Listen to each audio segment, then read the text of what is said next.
I'll go ahead.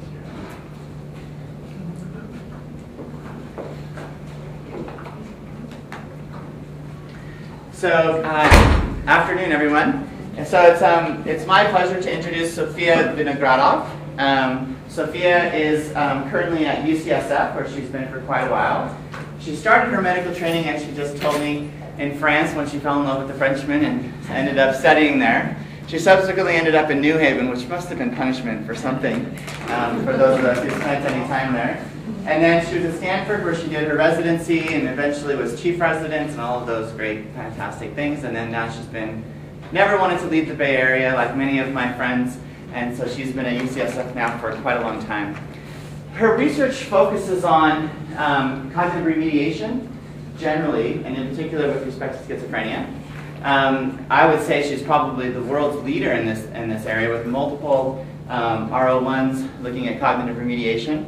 She also works closely with a guy named Mike Merznick, who's one of the more pioneers of brain plasticity and using different types of computer algorithms, computer-aided kind of assessments to help train. So all of you will be participating in some, no, I'm just kidding. We're going to get you all trained up. She has won as many Young Investigator awards in her research as she has in her teaching at the medical school, so she has an amazing balance of those two things that we find here most important as well. And apparently she's doing stuff a little better than me. She's got some paid consulting from Amgen, Genentech, and Hoffman La Roche. But without further ado, please give a warm welcome to Sofia, and she's going to entertain us today with, her title was Training the Brain to Improve Cognition in Schizophrenia. So please give me a warm welcome. Thank you very much. Thanks for having me. It's a pleasure to be here. You know, the weather's incredible. There's a full moon in the sky. It's like everything New Mexico is supposed to be. And I haven't been here in about 12 years. And I got off the plane and I said, oh my God, I've forgotten really how magical it is. So it's great to have an excuse to be up here. And as Kent knows, I'm supposed to go to another meeting on Friday, but I've snuck Thursday off so I can just stay and play a little bit, go up to Santa Fe and just kind of soak it all up. So thank you for making that possible. I knew when I go and talk to departments and talk about my research and give talks, a lot of times I have to start out quite basic and really introducing some new ideas, terms, ways of thinking about approaching psychiatric illnesses that is foreign to people. I knew I was in a different department when last night at dinner at Kent's house, we are suddenly, probably helped by a glass of very good Cabernet Sauvignon, we're suddenly in the thick of this discussion about, well, if you were really going to try to come up with some brain training strategies for sociopathy, would you be working on moral reasoning, or would you be working more on their ability to pay attention to sort of social contractual obligations, or actually it might be needing to focus on the working memory interactions with the representations of the salience of emotional information. So that was the level of the discourse.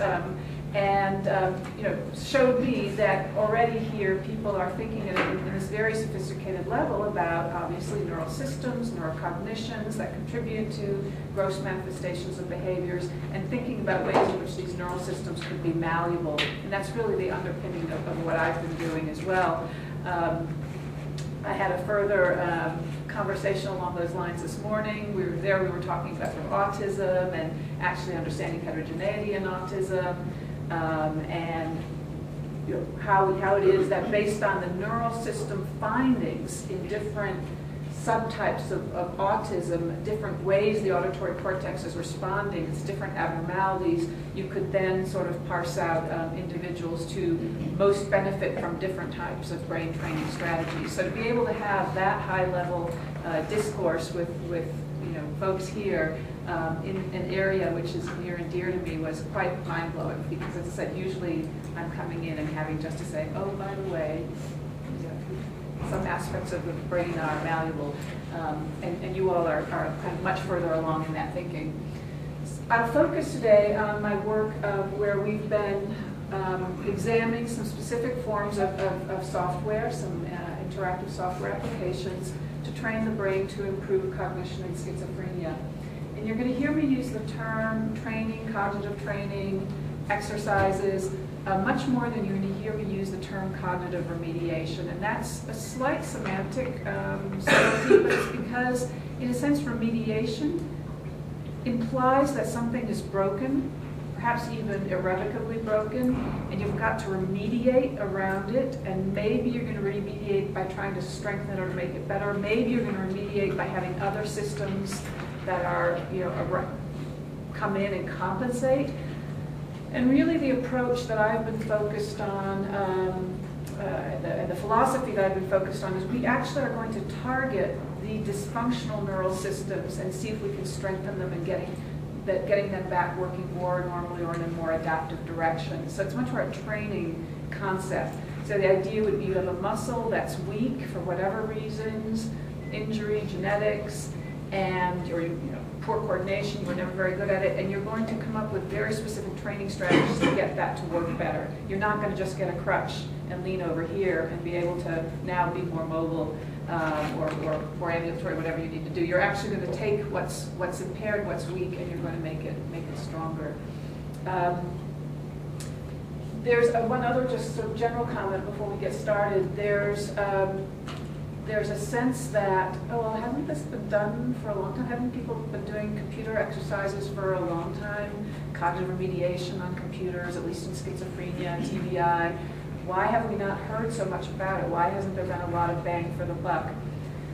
And what I'm going to argue to you today, or kind of a sub-theme, is going to be, yes, such approaches were taken, but they were taken with a lot of these kind of exercises and so that were developed, that were first studied, were developed about 20 years ago.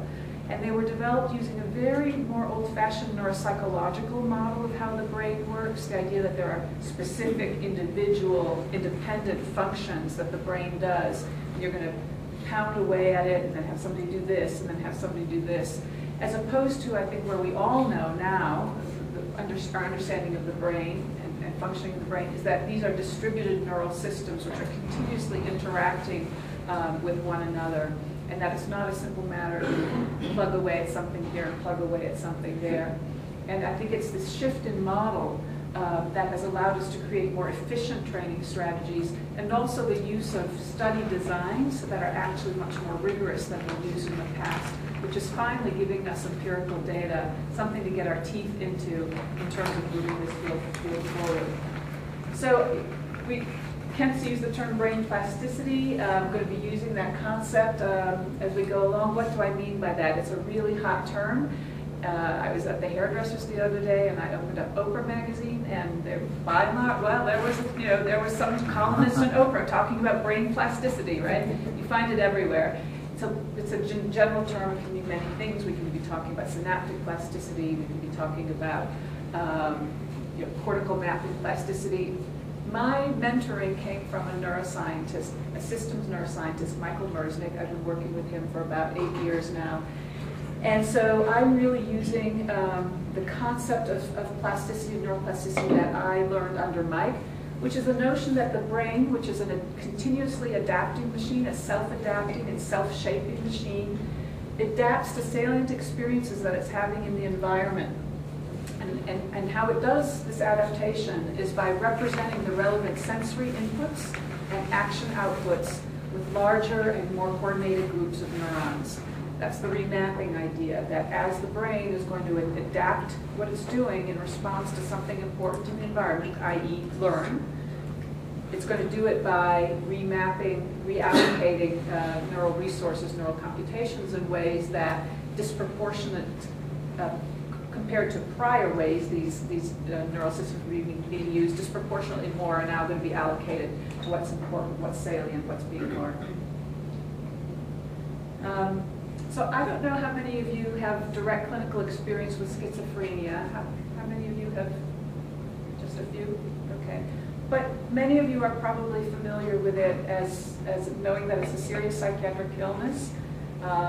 It's present in about 1% of the world's population. If you are walking in a poor area of town and you might walk by some homeless people, chances are at least several of them have schizophrenia or related disorder. It's what we think of typically as insanity. People have lost touch with reality. They have psychosis. The word psychosis or the term psychosis means to lose touch with reality. These are people who no longer can interact with other human beings in an adaptive manner. So they will often have bizarre behavior. They might be homeless. They might be covering themselves or dressed in funny ways. They might be pushing a shopping cart loaded with all sorts of plastic bags, things that look like garbage attached to it. They might be talking to themselves, hearing things, auditory hallucinations. They might have delusional beliefs about what's happening. You try to talk to them and they get scared and shout at you because they think you are, you know, the KGB who's been after them all these years. That's a quintessential person with schizophrenia. Very, very, very bad brain disorder. One other thing about schizophrenia, which those of you who don't have clinical experience may or may not know, we do have medications that we use to treat schizophrenia. These are medications which act by reducing or blocking the amount of dopamine that is available in the brain. They are quite good at reducing symptoms, the scary, what we call positive symptoms that you see, positive in the sense that there's a lot of them being produced. So someone comes into your office and they're hallucinating and they're delusional and they're agitated, and you get them to take an antipsychotic, there's a pretty good chance that if they take it, that's over the next few days, over the next week, that agitation, delusional behavior, those hallucinations will go down. Has the person's schizophrenia been cured? For those of you who've got clinical experience? No. Do they still have schizophrenia? Yep. Are they still impaired? Yep. So even though you reduce symptoms in schizophrenia with our currently available meds, people still can't get a job, can't hold a job, can't get back to work, can't interact appropriately with others. They're no longer frightening others, they're no longer frightening themselves, but their brain is not working well. So schizophrenia, beyond the symptoms, which is what, of course, attracts everyone's attention, it's a neurocognitive disorder. It's a serious neurocognitive disorder that affects multiple distributed brain information processing systems. And is characterized by some of the outward manifestations that I've described to you, but it's also characterized by fairly wide range of deficits in very basic processes having to do with attention, working memory, problem solving, perceptual processes, and the like. Now, summarizing about 20 years and 400 colleagues worth of work, I think there would actually be a reasonable consensus. People would be reasonably happy to say that, yeah, this is a fair enough summary, that what's happening in schizophrenia in the brain, and believe me, people have studied just about anything you can think of in the brain of schizophrenia, both psychophysiology, electrophysiology, imaging, post-mortem tissue, and so forth. But essentially, the bottom line is something's going on with the way neurons are connecting with one another. They're not networking together, they're not mapping together in healthy ways to support normal cognitive processes. And this abnormal networking seems to be happening both within cortical sectors and across cortical sectors. And so, of course, if you've got this abnormal networking, you're going to have abnormal functions, from very low-level functions, such as how sensory information is first brought in, to higher-level functions, such as the kinds of working memory or decision-making operations you might be making on sensory stimuli that are coming in. And that, of course, might give rise then to these scary psychotic symptoms we see. So I wanted to illustrate that with a cartoon. So, and again, I think to this audience, this is very simplistic. Let me see if we've got a laser pointer here. Where's the laser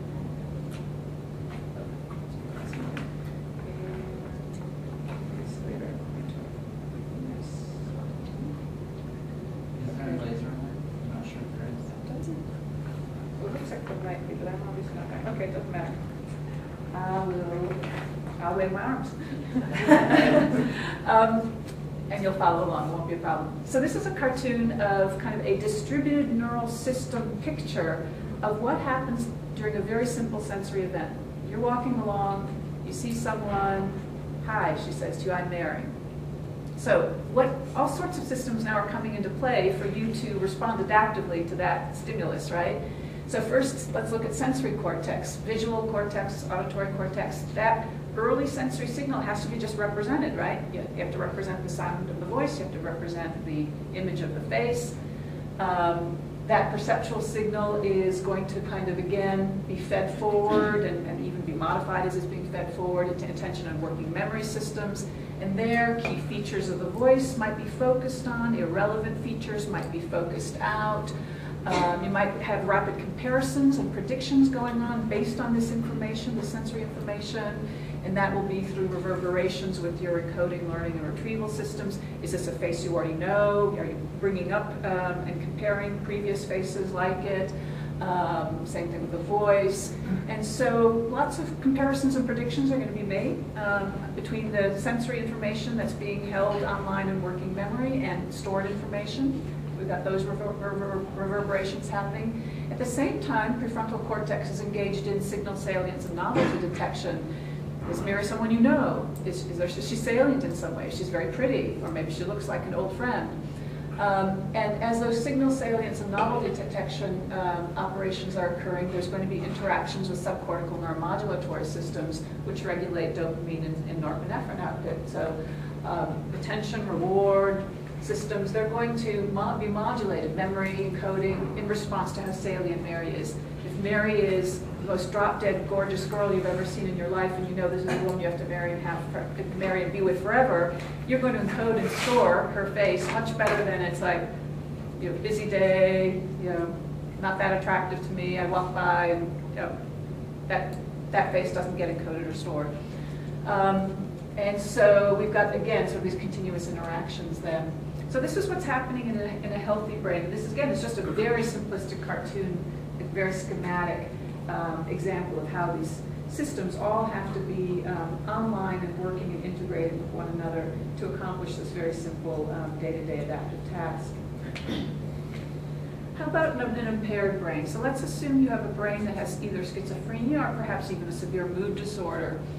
What are some of the things that happen in those brains? Well, we know, for example, in the brain with schizophrenia, or actually even in the brain with mood disorder, that at the most early levels of sensory processing, when Mary's face or the auditory signal is being encoded by the sensory cortex, there's noise in the signal, or there's some maladaptive biases that are occurring. Certain features are being preferentially, in a sense, focused on or enhanced in early phases of sensory processing, while other features are being left out or dropped out or are noisy. That maladaptively biased or noisy signal is, again, kind of being fed forward into your prefrontal working memory and attention systems. What's going to happen, there's going to be difficulty holding noisy information online. Irrelevant information might not get filtered out, but might enter into what's being held. You might have generation of inappropriate or biased or task irrelevant responses in the prefrontal cortex. Of course, that's going to result in distortions in the appropriate assignment of signal salience and novelty detection. Certain salient features may not be processed fully. Certain features which are task irrelevant or maybe not so salient may somehow be processed or may be novel or salient.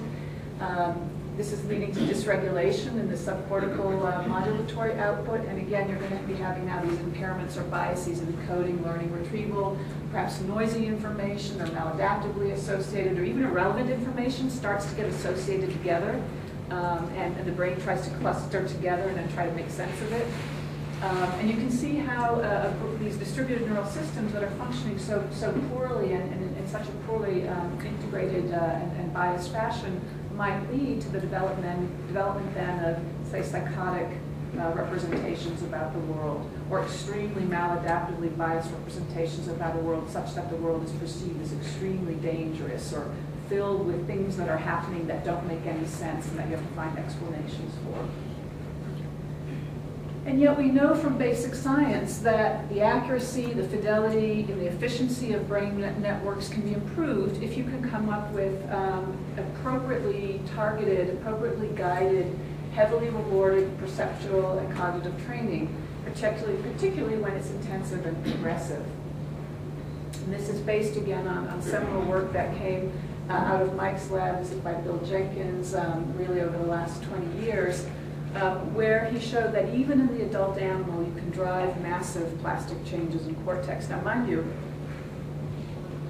when I went to medical school, the idea that there are other than So the idea was that, yes, there was plasticity in the brain, but it was only during critical periods, infancy, early childhood. After that, certain things closed. That was it. We were not going to have major changes in representational systems in the brain. Mike showed in experiments with adult animals that this is not actually the case. So in this seminal experiment, monkeys were trained to apply the tips of their second and third fingers to a rotating disc. They got rewarded when they did it correctly. And what you can see if you look at somatosensory cortex, the top is untrained, the bottom is trained, is that these distal regions of second, third, and even fourth digits are much larger in somatosensory cortex. They're mapped.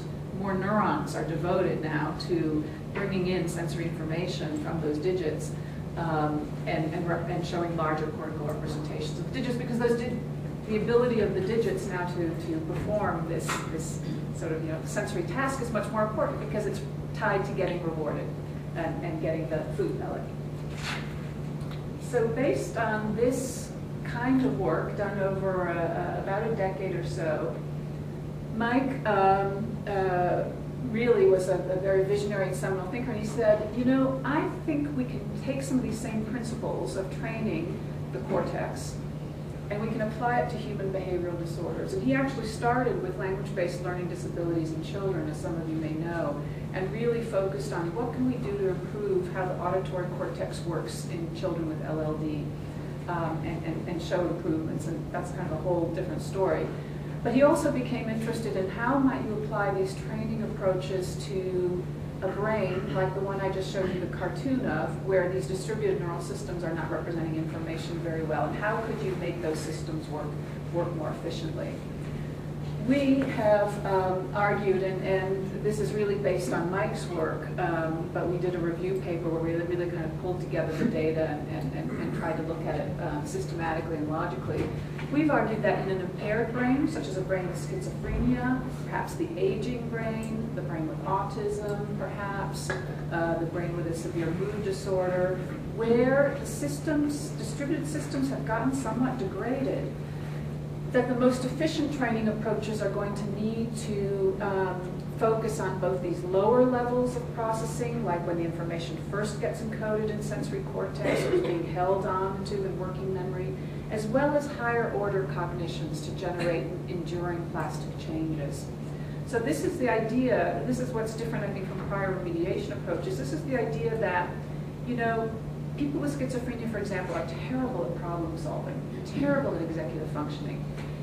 It's so glaringly apparent that's a problem for them, that there's a couple decades worth of work of training on computer, pencil and paper tasks, patients with schizophrenia to be better at problem solving. Over and over, by rote, here's your solve problems, here's some computer things where you solve problems. How much change do you think you get over time in those studies? Not much. And the reason it seems you don't get much in these patients is because you're training the tip of the iceberg in what is a whole set of dysfunctional neural systems that are contributing to that executive dysfunction, and you're only trying to do the surface of it. It's like trying to train a brain to do problem solving, or when there's so much static in the system that there's not even kind of good signals coming in for it to operate on. So this was the idea, is that we have to think about training approaches which are going to target all, you're going to clean up the static and target all these different problem areas along the way. And this is coming from the idea that in psychiatric illnesses and brains which are impaired by illness, the impairments are going to be occurring both in the feed-forward and the feedback interactions that link critical neural representations. This is just another cartoon, another way of saying what I showed you in the first ones, which is, the nervous system operates, the brain operates from very low levels of representations. This is the visual system, to middle levels here that represent objects, categories that generalize over position, to higher levels where complex episodic percepts are being formed. And the brain, feed-forward operations are allowing these lower-level perceptual data to generate and influence higher-level salient signals, whereas feedback operations are allowing these higher-level predictive and comparative operations to influence the lower-level processes. And this is well established from the perceptual learning literature. And so our idea is that in impaired brains, you've got degradation through all levels of the system. Just targeting someone to get better at recognizing paintings of houses, for example, is not going to work very well if the information that they're taking in at these lower levels is degraded or aberrant or maladaptively biased. So the idea is that if we can harness plasticity mechanisms, and what we're going to try to do is improve these interactive representational processes, strengthen, normalize the reward and novelty responses to task-relevant stimuli, strengthen the fidelity and reliability of the distributed neural responses that underlie the critical skills we're interested in, improve the speed and accuracy of task-relevant information processing. This should improve impaired neural system functioning in psychiatric illness. So that's what we've set out to do, focusing on schizophrenia. And as I started to hint to you, such a cognitive training approach actually has some active ingredients that may not really be present in a traditional computer or paper and pencil cognitive remediation approach. So exercises are specifically designed to target the impaired representational systems that are relevant. We train relevant lower and higher level processes whenever we can. We use implicit learning mechanisms, so we make use of the fact that the brain, through repetition, can strengthen its neurological representations, intensive training schedules, very carefully defined learning trials, individualized adaptation of task difficulty, so the patient is always training at the level that is at an appropriate level of difficulty for them, where they're making enough mistakes that they are pushed to do better, but not so many mistakes that they give up and are discouraged. We aim for a level of about 80% correct. And then frequent and repetitive engagement with attention, novelty, and reward systems. That's what makes it a game, fun. We're a little falling short of that at this point, but that's where we hope to be headed, the fun-like quality. So again, the idea is that we're going to improve these aspects of brain function, which will translate to better cognitive function, and then, of course, the holy grail in psychiatry is we want people actually to have better and more satisfying lives. And again, I'm beating this one a little bit a dead horse, but let me just say that, you know, in successful learning, the brain is selectively promoting both bottom-up and top-down neural activity patterns that are representing the meaningful stimuli and behaviors. So that's point number one. Point number two, the training has to be sufficiently constrained, adaptive, and of the necessary intensity and duration. And the point I'm trying to make here is that you can do a little bit of training. You can take a patient with schizophrenia and teach them to play a scale on the piano. They're going to be slower than you or me as we learn to play a scale. Both of us, it's going to take us some hours to learn to play the scale with anything, having any kind of smooth, nice performance. We'll be in that first phase of the learning curve, right? The first time you play a scale, you get better pretty quickly, the first 3, 4, 5, 6, 7, 8, 9, 10 times. We as healthies will get better much faster. People with schizophrenia will get better, they'll be slower at it. We'll make big behavioral gains. The whole point about this, the learning curve, is that it's not until you have been practicing for a sufficient amount of time in that phase 2 of the learning curve where you're no longer making big behavioral gains, practicing the scales over and over and over again, and pretty much one sounds pretty much like the other, maybe slight differences, but you're pounding away, that's when the brain remaps itself. So the concert pianist has a different brain from you or I, because the concert pianist plays scales for thousands and thousands of hours, and that has rewired their brain. And sometimes when we're doing remediation studies or training studies, we get all excited because we're seeing some behavioral improvements after 3, 4, 5, 6, 9 hours. People go, look, cognition improved, and they'll stop there. These studies tend to show that it doesn't endure, and that if you look 3 or 6 months later, whatever gains you saw have disappeared. It's our belief, it's an empirical question, we have some partial data to support it, more work needs to be done, that really if you're going to rewire, remap the brain, you've got to be training into that phase 2, that threshold for a sufficient number of hours. Anyway, we put these principles to work and in a computerized cognitive training program, we were going to focus on impaired verbal learning in schizophrenia. But why verbal learning? First of all, we know it's a big problem in schizophrenia. It's the area of deficit that has the most impact in terms of functioning. There's many, many deficits in schizophrenia. The worse their verbal learning deficits, the harder that time they have getting a job, holding a job, meeting friends, having a normal social life, taking care of themselves. So we thought this is a great target. We know something about the neural systems that are involved, frontotemporal cortical networks that are operating during auditory and verbal working memory, word encoding and recognition. And we know, of course, in schizophrenia that there's a lot of impairments very, very early when people first have that auditory information entering their auditory cortex. We also know that in schizophrenia, implicit learning and memory is intact. They do quite well to repetitive practice, even though they have a lot more difficulty learning things to declarative or explicit instructions, not surprisingly, because that system is impaired. So we said, we think we're going to get a beneficial effect if we apply a heavy schedule of computerized training. We're going to place implicit increasing demands on auditory perception and accurate oral speech reception. Remember, we're going to start the bottom-up piece of the training, getting the signal to be coming in with higher and higher fidelity, to cleaning up the noise in the radio.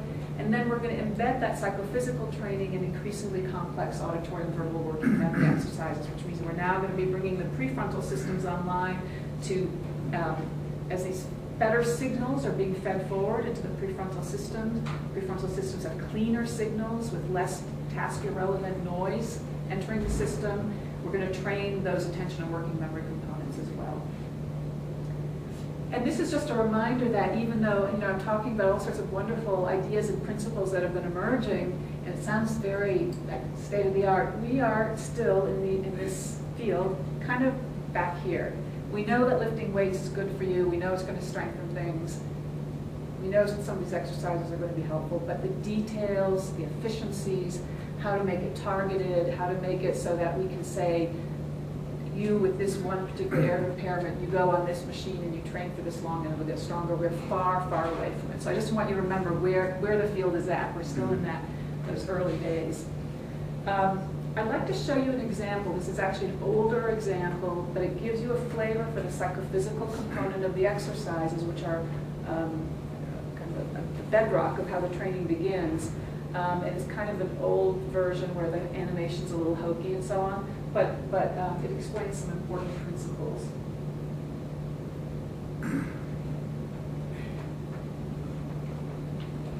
A key exercise is called sound replay.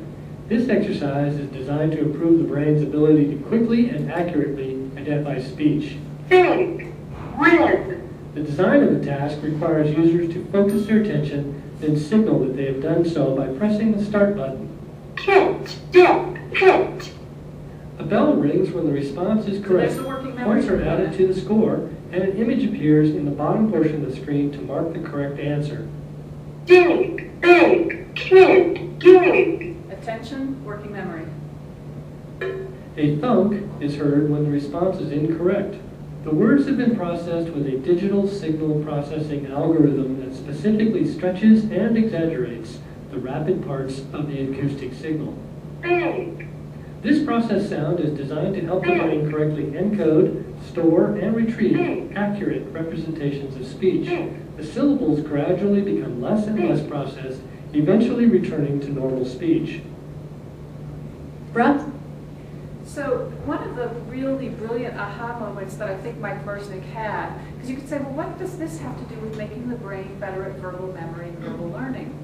Well, Mike's epiphany was, if the brain is going to be good at remembering information, verbal information that it comes to it, what fundamental skill does the brain need to have? The brain needs to be really good listener. The brain needs to be, and not listener in the way we think of it like active listening, the brain needs to be able to pick up nuances of auditory information, record it with clear fidelity in the earliest phases of processing and sensory cortex, and then move that clear information up into working memory. And that was a basic skill. And so in the training exercise I'm going to tell you about, the very first exercise was just training the brain to be able to make a distinction in two different FM sweeps and getting the brain to do it at faster durations and shorter ISI, so the sweeps got closer and closer together. So the brain's becoming really good at picking up auditory information. Then there's syllable information, like we just saw, getting the brain good at that. Then there's working memory, holding on to lots of syllable and speech type information and working memory, getting the whole speech encoding and speech working memory network working better. And then, of course, the final exercises actually have some full language whole word types of verbal learning registration. But most of the training is focusing just on, let's get the brain to be a better learner, a better hearer of auditory and verbally important signals. So in this study, which happened in San Francisco VA Medical Center, Golden Gate Bridge, my building over there, the view of the parking lot from my research trailer, a subject doing the training. We have reported on some of the interim data. I'm going to show you the data from the final sample. 93 people enrolled. We have 43 who completed an active training and 34 in the control group. So this was a double-blind randomized controlled trial, and we recruited actively from the community, not just the VA. People were mostly middle-aged, average age of around 40. Lots of different medications. They had to be clinically stable and with no medication changes while they were in the study. They came from community mental health centers. A lot of them were living in SROs, supported care homes. Stable, sweet, interested in participating in research, high enough functioning to get on the bus and come out to our lab. So that's already placing them in a certain category, right, in terms of some of their problem-solving abilities and so on. These were better functioning people, but who were nonetheless chronically ill and had residual symptoms. What else can I tell you about them? The control group did computer games, commercially available computer games. They did it for the same amount of time as the targeted computer training. Both groups were blind in the sense that they were told they would be doing activities on the computer that could be helpful to them. They were kept in separate rooms, so they never saw what the other group was doing.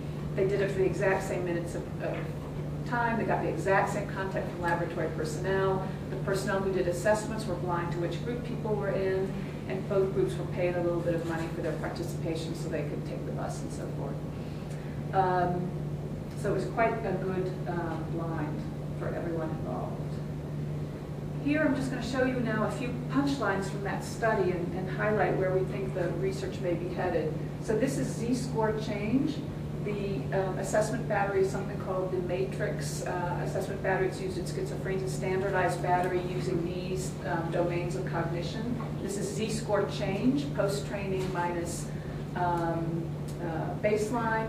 People did 50 hours of training over 10 weeks. They came to the lab an hour a day for 5 days a week. And both groups did this. So one of the first things everyone sees is, and wonders about, the control group. What's happening in verbal learning and memory in the control group? Getting worse? Getting worse, yeah. So we've seen this in 2 other samples, a couple of younger samples. Our working hypothesis is that people with schizophrenia already have compromised verbal learning systems.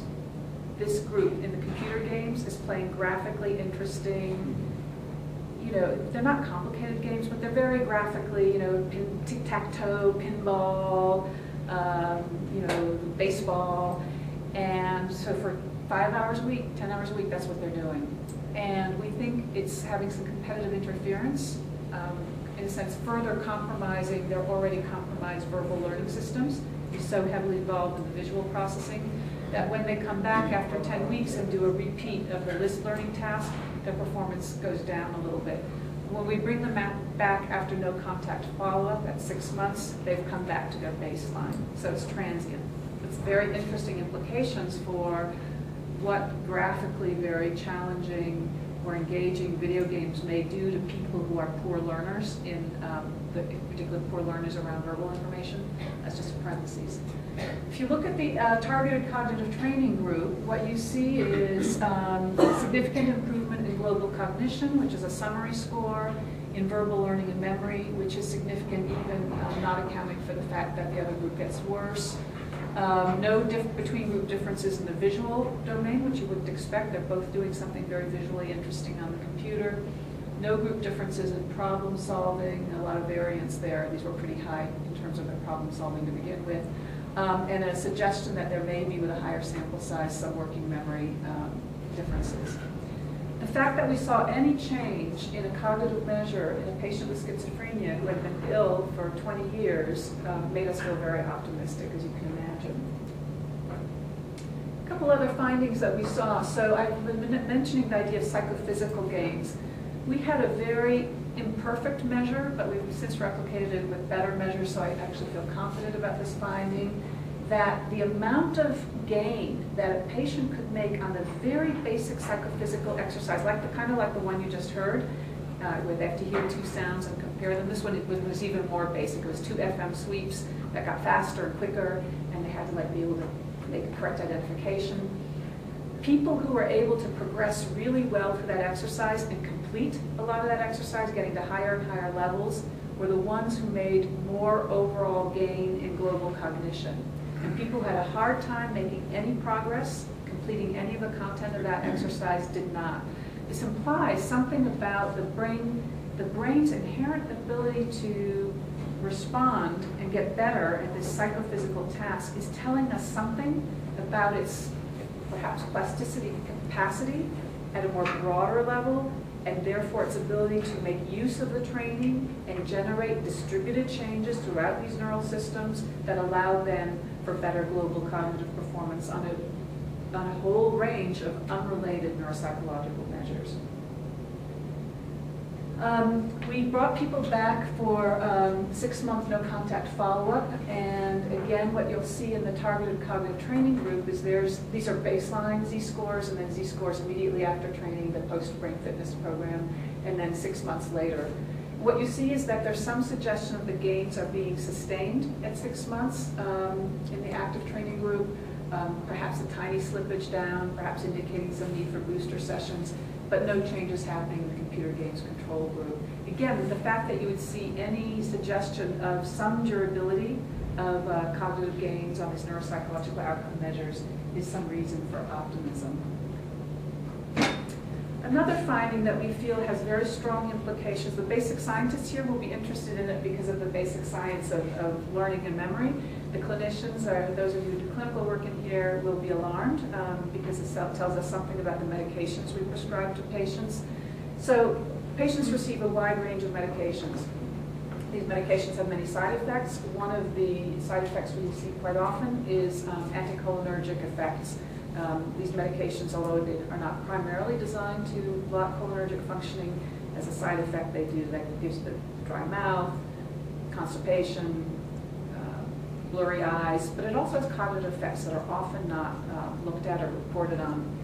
We measured serum anticholinergic activity due to people's medications at baseline. We used a radioreceptor immunoassay method, and we just plotted how much serum anticholinergic burden a given patient had against how much gains they were able to make in global cognition at the end of training. And you can see it's an inverse relationship. So people who had lower amounts of serum anticholinergic activity, right, were the ones who were able to make more gains after training. And people who had higher levels of anticholinergic burden in their blood due to their medications made lower overall gains. Now, again, you basic scientists, you know that the cholinergic system is critical for successful learning and memory. When it's impaired, right, we have impairments in plasticity mechanisms in the brain. So this would suggest that we have to be very, very careful about the medications we think of. And as someone who treats patients, and I know for many years we've been using these medications that block cholinergic functioning, it really makes me think how, in fact, we've actually contributed to the insidious cognitive decline that we see in our patient populations over time.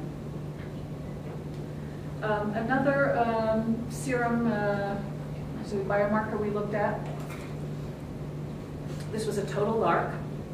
And this we did only because Owen Walkowitz, who does psychoneuroimmunology and depression, was into BDNF. He said, you know, you're doing a trial.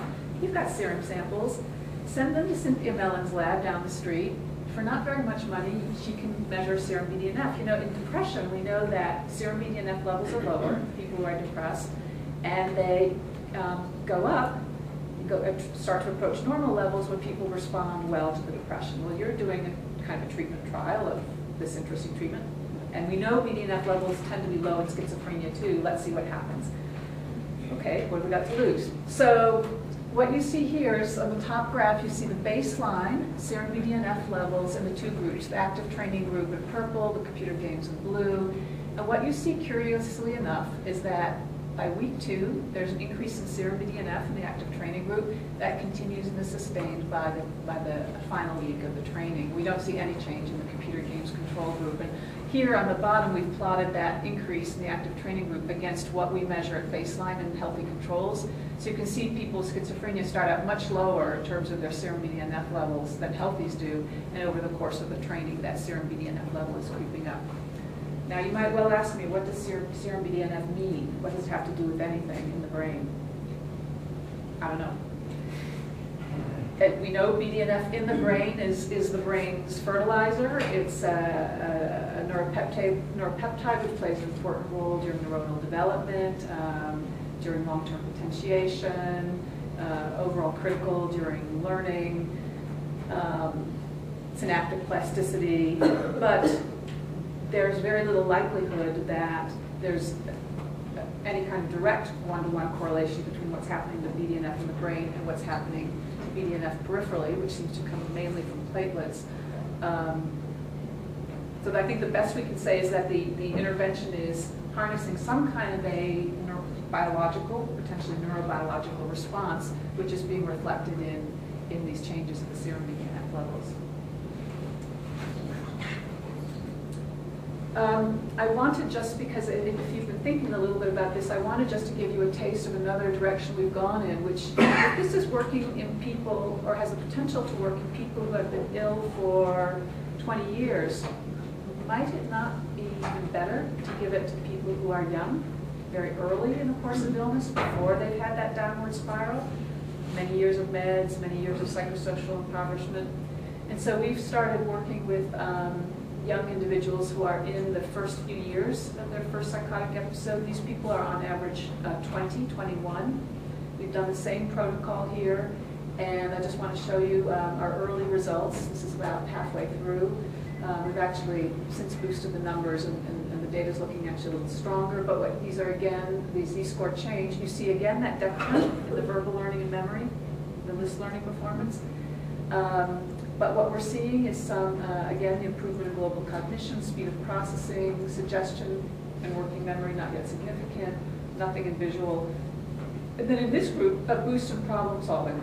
Not quite sure what that means.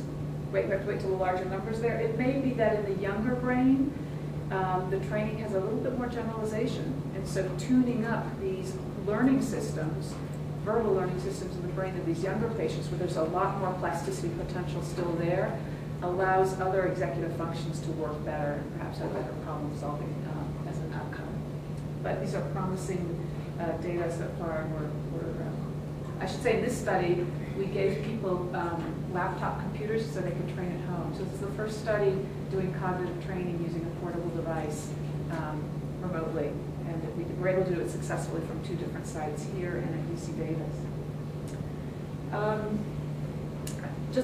Now just a couple highlights to give you a taste of how we've been investigating, in some ways, really the underlying questions of this training, which is, all right, it's all well and good, but are you really changing neural system functioning? Are you really showing us that definition of plasticity you showed us at the beginning, which is, larger and more coordinated populations of neurons are now representing the salient information?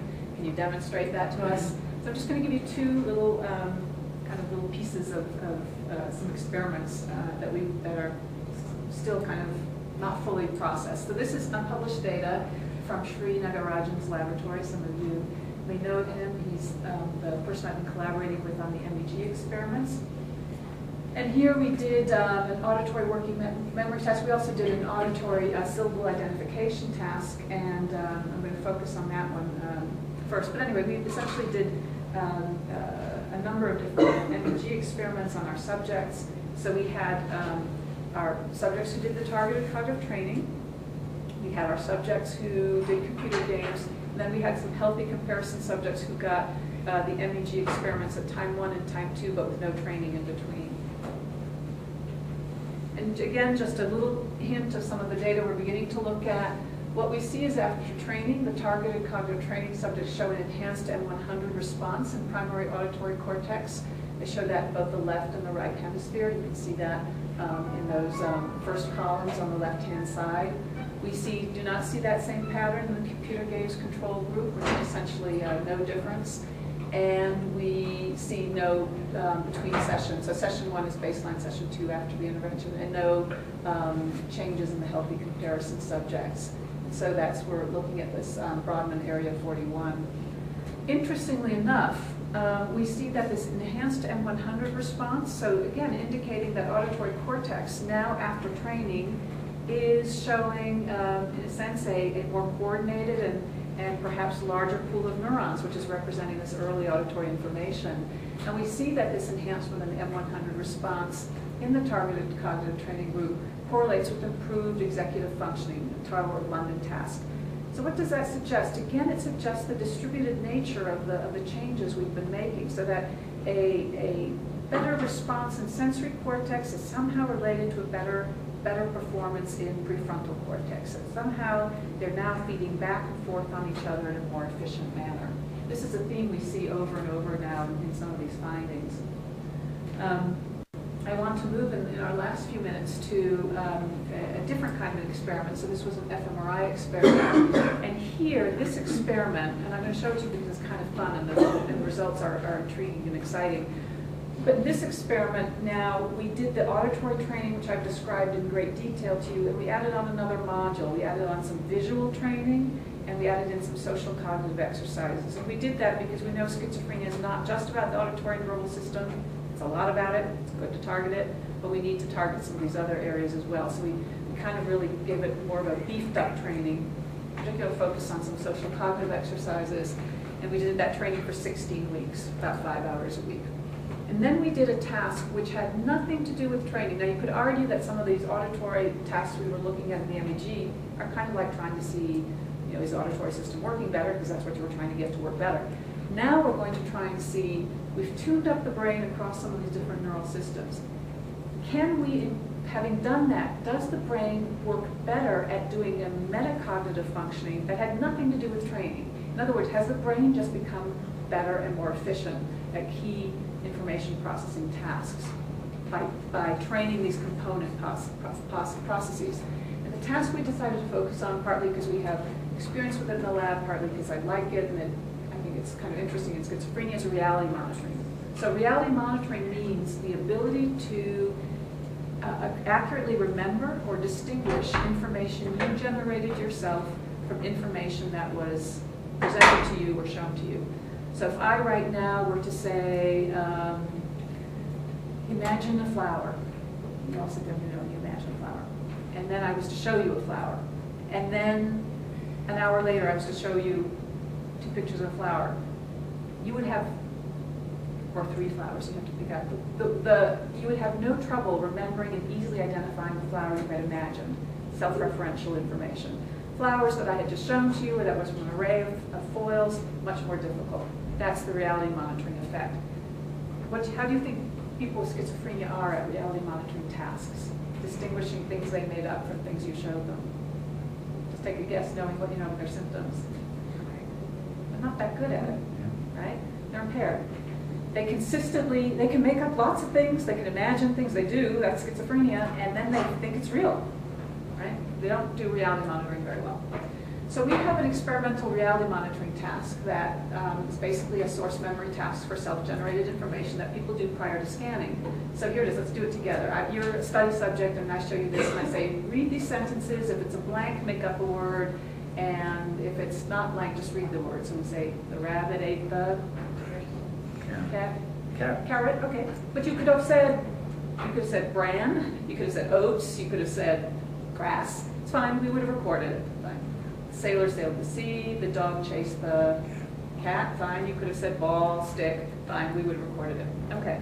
So now we have stimuli where either you made something up or we showed it to you, right? So now you go into the scanner, color-coded, not in the scanner, color-coded here for you just to follow what we're doing. And you're presented with 2 words, and we say, in the second word that you're going to see, did you make that word up, or did we show it to you? It's pretty easy to do, right? So, and then if it's self-generated word, you press with your left finger, and if it's externally presented word, it's the right. So, rabbit, carrot, I made it up, sailor, sea, you showed it to me. And we just do these. And we're now going to look at the contrast between event-related design, and we're now going to take all of the correct self-identified trials where you correctly identify things you made up. We're going to take all the correct externally identified trials, and we're going to do that contrast. So we're going to look for the brain regions that show activation during this self-referential reality monitoring task. And then we're doing this at baseline just to understand what we should see. And this is this is exactly what we hope to see. It's been published elsewhere, we've published, which is at baseline, schizophrenia subjects show poorer performance. They're not very good at identifying the self-correct information, as you can see on the graph. They make some mistakes, but not as badly on correct identification of the external items. But they show very different brain patterns. So healthies show medial prefrontal cortical activation on this contrast, the self versus other correct trials. We know that medial prefrontal cortex is a critical node in the self-referential processing network. Schizophrenic subjects show some posterior cingulate cortex activation, but anyway, the patterns are different, even though these are on correct trials for both of them. In healthies, we see a linear relationship between the signal in the medial prefrontal cortex for self-generated items and their score on their D' score on the self-generated item recall. That's a normal brain behavior relationship. This region is recruited to do this task, and there's a linear relationship between the signal and the task performance. This relationship is not seen at all in schizophrenia subjects. They're using some different part of the brain, they're doing the task, they're using some different part of the brain, it's not as efficient, they're slower at it, they make more errors, and they're not showing the normal brain behavior relationship. Now we do the training. We do 16 weeks of training, as I described to you, and we bring them back into the scanner again. And now what we see is that after the active training, the schizophrenia subjects are showing significant improvement in their ability to recognize self-generated items compared to those who play computer games. And the healthy controls are not showing any real significant difference between session 1 and session 2. And so again, you can see that that's on the columns on the right-hand side of the two graphs here. So after training, they're getting better at this task, this reality monitoring task, which is not at all what they were being trained at on the exercises, something completely different. But their brain somehow is working more efficiently to do the reality monitoring operations. And what's more interesting is after training now, we're beginning to show some suggestion of medial prefrontal cortical activation. So this is post-intervention, this is correct self minus correct other, post-intervention minus baseline. And what's even more interesting is now the signal that we're obtaining in medial prefrontal cortex in schizophrenia subjects is correlating with their D' score performance. And so we're getting a restitution of the normal brain behavior relationship. The network has been brought back online and is correlating with the behavior the way we saw it in the healthy comparison subjects. And you can see there are significant between group differences on the beta signal, the medial prefrontal cortex after these 16 weeks among the 3 groups as compared to baseline. So that's very exciting in and of itself, but I think where it becomes even more exciting, and I think is now driving us in some interesting directions for the future of this kind of work, is that we do see that the medial prefrontal cortical activation that occurs after training, the signal that we obtained immediately after the training experience in these subjects who did the training, predicts their scores on the social functioning subscale of the quality of life scale when we bring them back in 6 months later. So if you plot the mean PFC signal on this task immediately after training versus baseline, and you look at their social functioning scores when they come back 6 months later, we see this linear relationship, suggesting that it was those people who showed the greatest prefrontal activation gains after the training that are then able to translate or generalize those gains to better functioning in the real world. As best I know, this is the first study to show that by doing a behavioral intervention that enhances aspects of prefrontal cortical activation, it's translating or predicting better real-world functioning down the line. I know that Adam Gazzaley now is having some similar kinds of data with some training exercises he's doing in older adults, so I think we're going to be seeing more of these kinds of relationships, which at some level make a lot of sense. So I know I'm at my time, and I've thrown a lot of information at you. Let's try and wrap it up with our general conclusions. What we're finding is that this form of a neuroplasticity-based targeted cognitive training in schizophrenia seems to be generating improved cognitive performance, some various aspects of biological change, restoration, quote unquote, of neural correlates of both some elemental, such as the M100, and complex operations, such as the reality monitoring task. These training-induced increases in these frontal cortical activation patterns appear to be predicting real-world functional improvements 6 months later. We see similar patterns in young recent onset subjects, possibly with more generalized gains to problem solving. There's a lot of open questions. Remember the slide of the Nautilus machine where we're at the heavy free weights and we need to be moving more to the Nautilus machines. Here's a few questions which I hope to stimulate in you, certainly others in the field. We still don't know what are the necessary and sufficient elements of training. We sort of did a kitchen sink approach, but obviously we could come up with much more efficient and kind of thoughtful ways. We just still don't really fully understand neural mechanisms that are supporting the response to training. Can we target other neural system impairments? Well, I think Ken Keel and I had sort of pretty much worked out how we're going to solve impulsivity and sociopathy last night, or at least it seemed that way, as I said, after the 2 glasses of wine. In the cold, hard glare of the morning light, we may need to go back to the drawing board, but I'm fully convinced that we can come up with some suites of training exercises that will at least be complementary to psychosocial interventions, perhaps targeting some of these abnormalities, particularly in younger people where there's still a lot of plasticity and not so much of the psychosocial contextual effects that have rigidified the behavior. How could training be combined with pharmacologic intervention? That's kind of an interesting and emerging area of neuromodulatory techniques. Can we personalize training? Again, a big topic over dinner was a lot of how there's so much interindividual variability even within such a construct as psychopathy, within a construct of autism, within schizophrenia. We're going to need to learn how to understand that heterogeneity and then target specific profile of deficits. And then, of course, one of my big interests is can we really start aiming these interventions as young as possible, first episode of psychosis even earlier, and come up with something which is going to be really preemptive and obliterate that downward spiral that unfortunately right now too often characterizes the course of the illness. So thank you for your attention.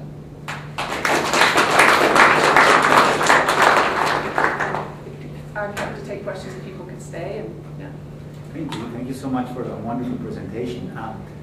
So you showed, I mean, really remarkable preliminary data showing that they sort of transfer of activation towards the more normal medial frontal node predicts functioning 6 months later, which I mean it's really remarkable. Does the actual learning in terms of improved matrix that you showed in the initial clinical trial also predict improved functioning in the community? Yeah. It does. So it's our numbers are a little low, as you can figure out, but what we see is that people who make more gains on the matrix outcome measures are the people who show higher ratings on quality of life measures 6 months later. So our sample sizes are a little bit small, so we're not seeing either immediately after training or at 6 months between group differences, significant between group differences, although it's looking in the right direction, it's not reaching significance. But if we do a within group analysis and we look within, and I took out that slide, but we have a within group analysis where those who got the training, there's a direct linear relationship between the amount of gains they made after training and quality of life 6 months later, and there's no such relationship in the computer games control group. Yeah, that's a great question. Yeah. So you obviously drew parallels to the brain as a muscle, and the brain, you know, if I hurt my knee, I can go get, well, like Eric here, is in physical therapy right now for his knee, he gets reimbursed. He gets reimbursed for that. What would be the political, medical, legal, insurance status on cognitive remediation for reimbursement? It is the $1 million question, isn't it? And it's like something which is so much not my area. I didn't mention, so Brain Plasticity Institute, we had an SBIR grant. So you saw sort of the old-fashioned version of the exercises, which are boring, that we got these many people through them in a miracle. We had an SBIR grant so we could hire a programmer and a game design person who took now these exercises and kind of wrapped them in a metagame. that's much more entertaining, targeting 21, 22, 23-year-olds with schizophrenia. So there's kind of like Avatar, and they get a virtual like iPhone in the game, and then when they do the exercises, it's kind of like having a job and earning money, and then they can use that money to decorate an apartment. So it's much more entertaining. So there's right now a multi-site trial going on, mainly on the East Coast, of RCT, for which they will seek FDA approval for this metagame version as a medical device, if the trial is successful. So now once you have FDA approval as a medical device, as I understand it, it allows, it allows, say, consumer advocacy groups and so on to start to make the political. You have to get America's cost point for what they're going to be reimbursed for a device and then decide if it's. Yeah. You should talk to one of our good friends who worked for the FDA, where she did medical device regulatory kind of process. She's an MPJD, and is interested in those types of issues, and had a lot of examples of where companies had developed something that then didn't quite make the cost point, or they got cut by the reimbursement from Medicare. Because from my perspective, I don't see, there's really no downfall. You don't want to train them in the one that's going to make them go down, but there's really no downside to this type of training. You could almost implement it, like if you could get like Angry Birds or whatever that everyone uses on their iPhone to do some sort of improvement. You could get people, video games are addictive according to some science studies. You could get people to actually, enjoy practicing them. It almost seems like you might want to go to the gaming industry to see if they would be willing to, their philanthropic arm, to actually, probably already done this, but if you went to the gaming industry and got them to develop that type of thing, you could do it on the, on an iPhone, on an iPad, etc. That's exactly where it's gone. So last year, through the philanthropy of a man who used to be a chief public policy officer at Activision. Does anyone know who Activision is? Activision, World of Warcraft, Guitar Hero, Call of Duty. They need a philanthropic arm, for sure. He is retiring, and he wants to start doing some good for the world. And he heard about my work, and he came and said, what does the field need? And I said, actually, what we first need is a scientific meeting where we get, because there's a scattered handful of us doing this work, where eventually we need to ask these kind of questions. Yeah. We've never all gotten in the same place. So he funded a two-day meeting in San Francisco in September of last year.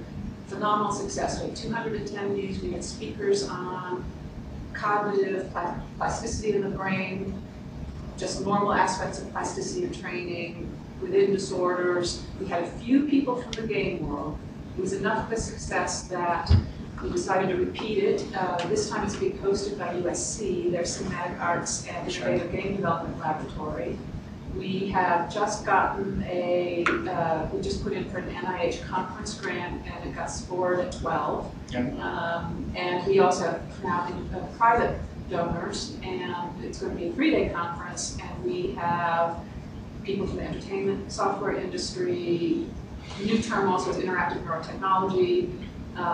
We have people from DoD, DARPA, NIH. I mean, it's exploding. You would think that the World of Warcraft folks would want to say that video games don't cause crime. So those other things that we were talking about, violence in kids, would be one that they could develop an arm to make sure that they remediate those processes. Yeah. Empathy games, we call them, instead of the Hunger Games. There actually is underdeveloped. Richie Davidson at Wisconsin is working on pro-social games, and so the White House held a conference in August on games, well-being, attention, and pro-social behavior. And I went, Adam went, Richie Davidson was there, Dr. Bevelier, who does some of that work, and so the White House is interested in it as well. It's a whole new field. Yeah. So a more theoretical question. So you make a good case of how, theoretically this approach is different from the classic cognitive remediation, pencil and paper programs. However, some of the examples that you showed us where, there's deficits, you show the network, and there's deficits everywhere. Actually, in every node that you showed us, there were deficits. Yeah, in this example, is a model of schizophrenia. And then you also alluded to, well, you find deficits like this in severe mood disorders, in autism, in aging. So there's this, on the other hand, this sort of non-specificity of a lot of these concepts. And my question is, I mean, what kind of data, yeah, in, for example, neuroimaging data, you had your pick, yeah, would be most informative in order to be able to target and narrow down and make more specific the intervention, for example, for schizophrenia or for autism? What kind of neuroimaging data? So it's a great question and a bit of a complicated one. I think you're right in that some aspects of training and some non-specific aspects of training are probably going to be broadly useful across different brain disorders. Enhancing working memory function is probably always going to be a good thing. Certain aspects of attentional functioning is always going to be a good thing. Certain aspects of really cleaning up the early sensory signals is probably a good thing. Some brains may need more of it, and some may need less of it. The analogy, I think, is, everyone can use a 10-minute warm-up before they start their weight routine. It's kind of just good, it's good metabolic sense, right? And then you need to move in and hone in on what's the specific impairments to that disorder. And even more, it's even more complicated than that, right? So we were talking about autism this morning. Well, even within autism, where you could say, oh, well, there's a disorder in correctly focusing in on and tracking eye movement in the face and using that to be able to recognize facial emotion. That would be a great starting hypothesis for designing a set of exercises. Well, but or you could even say there's evidence in autism of impairments in that early auditory processing representation stream. So maybe the kinds of exercises we're doing here. It turns out it's not so straightforward. It turns out that, and I didn't know this, right, but it's autism, there is within autism subgroups where there is great noise sensitivity, which is due to some aberrant, possibly sort of tonotopic mapping, that before you're even going to begin this kind of training in early auditory processing, you've got to correct some of the way that the cortex is just kind of mapping the normal frequencies that are part of human speech. In schizophrenia, we actually, I mean, of course I'm showing you summary data, but we actually have about 30% of people who don't respond. Those 30% of people who don't respond have certainly some interesting characteristics. Well, some of it is the medication, but some of it is they're just not making progress on this early psychophysical training. Why is that? Do they need some other form of training beforehand, the way that autism children might? Is there something at a receptor level functioning that needs to be primed with certain medications? Is it the amount of dopamine in their prefrontal cortex that needs some modafinil before they begin the training? So those are, I think you're right on target with your questions. This is how I'm beginning to think about how you might answer the questions. It's not specifically the neuroimaging information you asked me to give you.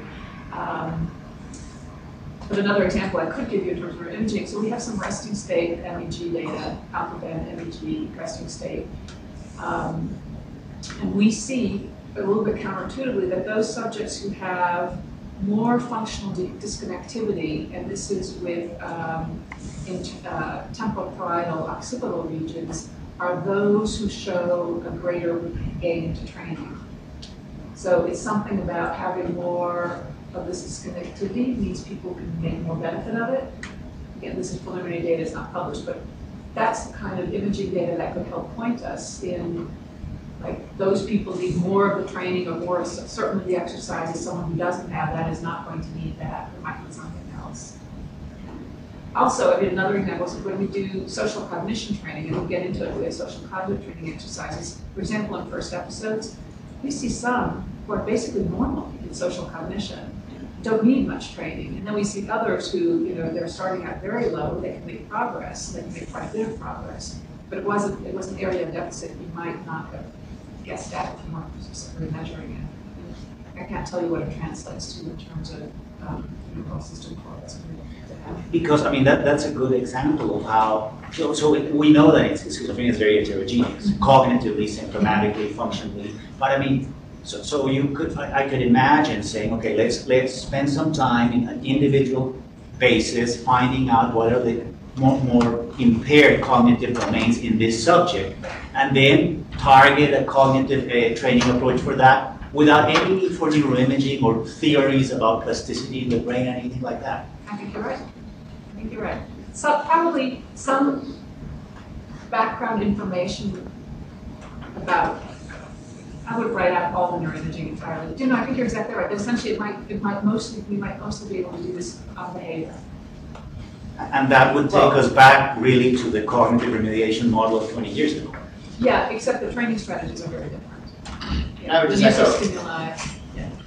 Sorry, well, I mean, behavior gives you one, point of information, and a lot of our studies are suggesting that, a behavioral measurement gives you a piece of data, but actually imaging is slightly better at predicting future outcomes than any of the behavioral data that we measured, at least in that study. And so I think imaging can be and show incremental utility in terms of prediction in a lot of different cases. If it's measuring more accurately than the behavioral data, the phenomenon of interest that you're trying to predict. I think that's actually a good point. So for example, I'm thinking, we do have some suggestion that certain behavioral data that you pick up after 20 hours of training will tell you whether at the end of 40 hours that person will make a gain or not. But 20 hours of training is a huge investment of time and money and effort. If there's an imaging marker baseline, and we seem to see some, like with if you do certain, this is very early, if you do some fast learning paradigms and you do MEG, you see we think we're seeing very different responses or patterns of responses in those who will respond to training versus those who don't. If you can do at the baseline session, say, it's not worth investing 40 hours in this person, they're not going to respond, they need something else. And has there been, so obviously pharmaceuticals have a wide range of different effects. For example, some antidepressants show neurogenesis in animal models and hippocampal, some memory-related stuff. So have there been adjunctive therapies that are done, like Aricept or TDCS? Anything to look at whether or not you can improve cognitive remediation? People are just on the threshold of it. So Michael Silver at Berkeley is doing Donepezil in healthy subjects with perceptual learning and is finding actually quite remarkable effects. It hasn't been translated into any human studies that I know of.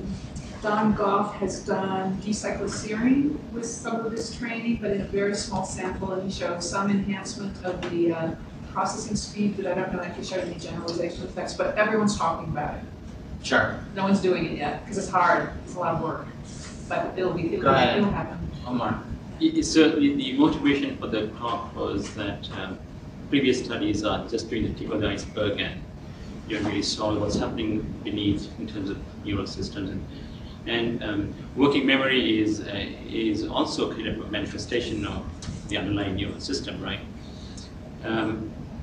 So you improve that through this training, but does that improve other symptoms of schizophrenia, or are you making any changes to the underlying neural systems that is really causing all these different symptoms?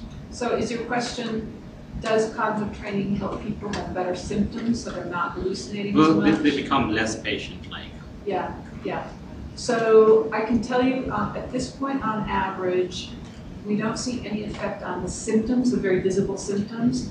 We think it's partly because these aren't really just targeting symptoms per se. Also, our patients are pretty stable, so they've got residual symptoms, but not really florid.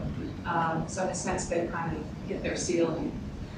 We do see some suggestion when we do kind of post-hoc analyses with some of our imaging data that people who show the improvements, I didn't show it here, we have a couple different experiments, who show better prefrontal activation after the training, show fewer symptoms, at 6 months. But they're small numbers, and it's not something that shows up in the group analyses. There is a suggestion that yes, people are functioning better, and maybe some of their symptoms are getting better at 6 months, but it's based on a within-group analysis and based on relationship to changes in prefrontal cortical activation patterns. All right, let's let her get started.